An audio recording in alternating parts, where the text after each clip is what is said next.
अस्सलामु अलैकुम नाज़रीन व सामीन, मैं हूं आपका अपना आमिर एजुकेशनल। आपने अमूमन सुना होगा, देखा होगा, और ये मसाइल अमूमन रात के पहर बच्चों में, बूढ़ों में, जवान में, मर्द में, ख़वातीन में अचानक रात को सोते हुए दर्द की कैफियत से करहा के उठ जाता है और जिक्र करता है कि मेरे पेट में दर्द हो रहा है।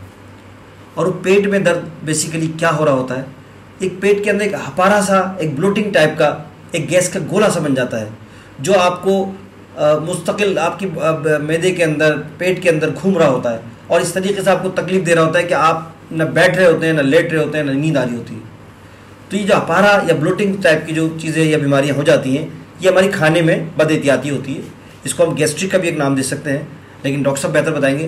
तो ये क्यों हो जाती है, क्या वजूहात हैं और वो कौन से तरीक़ाकार हैं या वो कौन से तरीक़ाकार इख्तियार किए जाएं कि हम इस बीमारी से बच सकें। क्योंकि कहा जाता है पेट में होने वाले इस तरह के गैस्ट्रिक प्रेशर्स आपको हार्ट अटैक और हार्ट फेल की तरफ लेके जाते हैं और आपकी उजलाती जो दीवारें होती हैं दिल की, उनको डैमेज कर सकते हैं।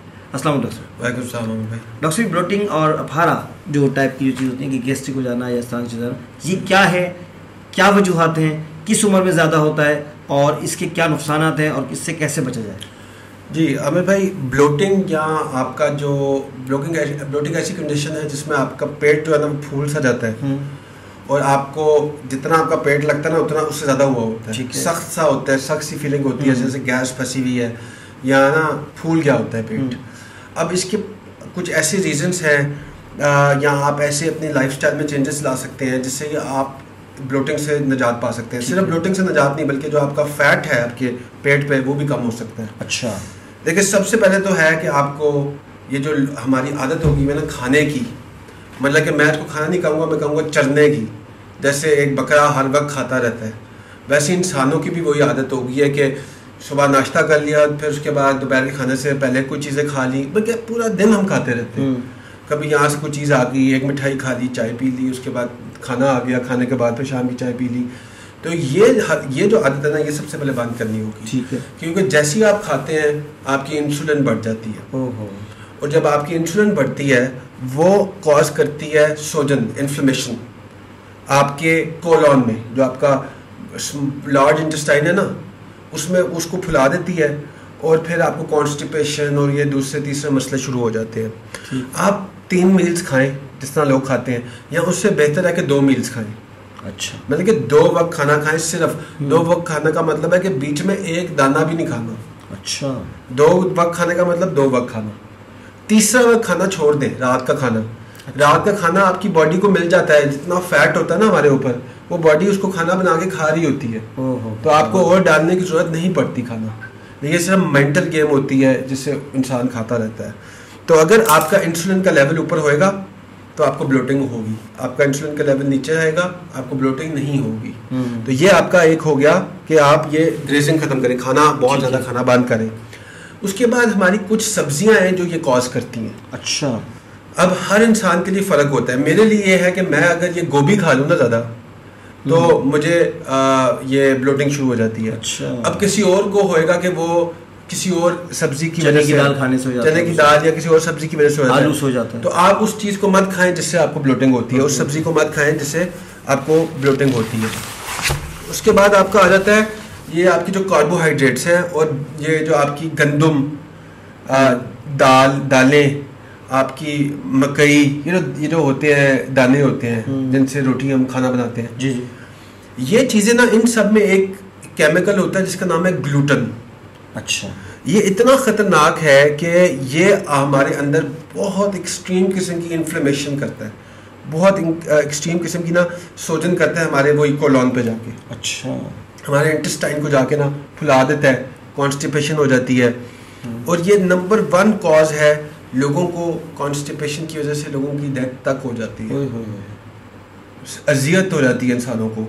और ये जो हमारे दाने हैं ना, ये गंदम और ये इन चीज़ों के, ये चावल के दाने, इन दानों की नंबर 1 रीज़न है IBS, क्रोन्स डिजीज़। ये सारे आपके जो लार्ज इंटेस्टाइन है उससे रिलेटेड है।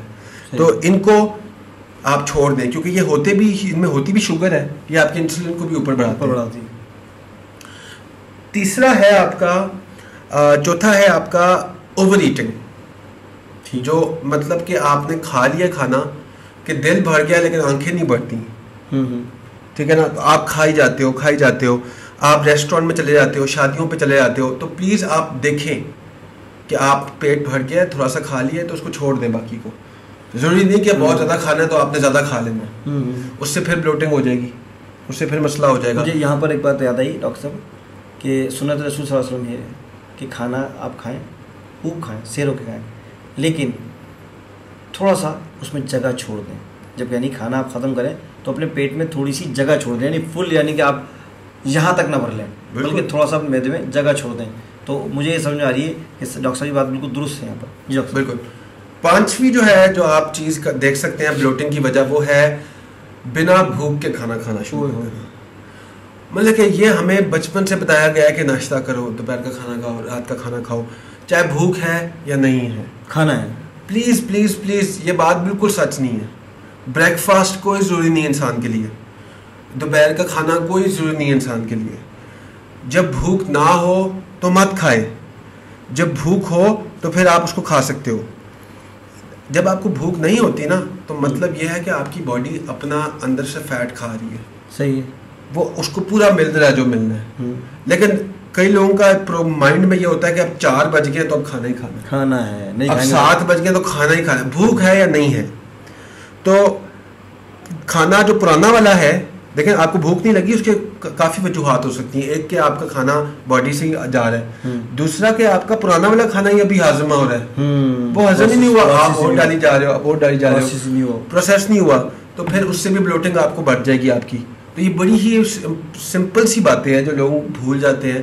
तो आप बिना भूख के खाना ना खाएं, आप ओवर ईटिंग मत करें, आप ये जो दानों वाला खाने हैं उनको छोड़ दें। आप अपना क्या होता है जो वेजिटेबल्स या जो सब्जियां आपको ब्लोटिंग कर रही है वो छोड़ दें, और जो चरना है बार बार खाना, हर बार खाना, इसको छोड़ दें, तो आपकी ब्लोटिंग का प्रॉब्लम हल हो जाएगा। नाज़रीन, आपने देखा डॉक्टर साहब ने बड़ी तफसीली ब्लोटिंग और अफारा जिसे कहा, और वाकई में पेट का सख्त हो जाना और बाहर निकल आना ये बहुत कॉमन शिकायतें हैं। और मैंने देखा, आपने भी देखा, और हमने क्लिनिक में देखा है, हॉस्पिटल में देखा है कि एक बंदे को स्ट्रेचर में लेके भागे जा रहा था, तो लाया जाता है डॉक्टर साहब इसको हार्ट अटैक हो गया है, तो या ये इस तरह हो गया है। तो जब डॉक्टर चेक करता है तो पता लगता है कि उसके जो बॉडी के अंदर ब्लोटिंग यानी कि अफारा टाइप का हुआ होता है। जब उसका चेक किया जाता है, अगर उसको थोड़ा सा वक्त मिल जाता है तो डॉक्टर उसको मेडिसिन देके फ़ौरन रिलीज़ कर देता है, उसके गैस्ट्रिक प्रेशर को रिलीज़ कर देता है, और उससे वो हार्ट डैमेज होने से बच जाता है।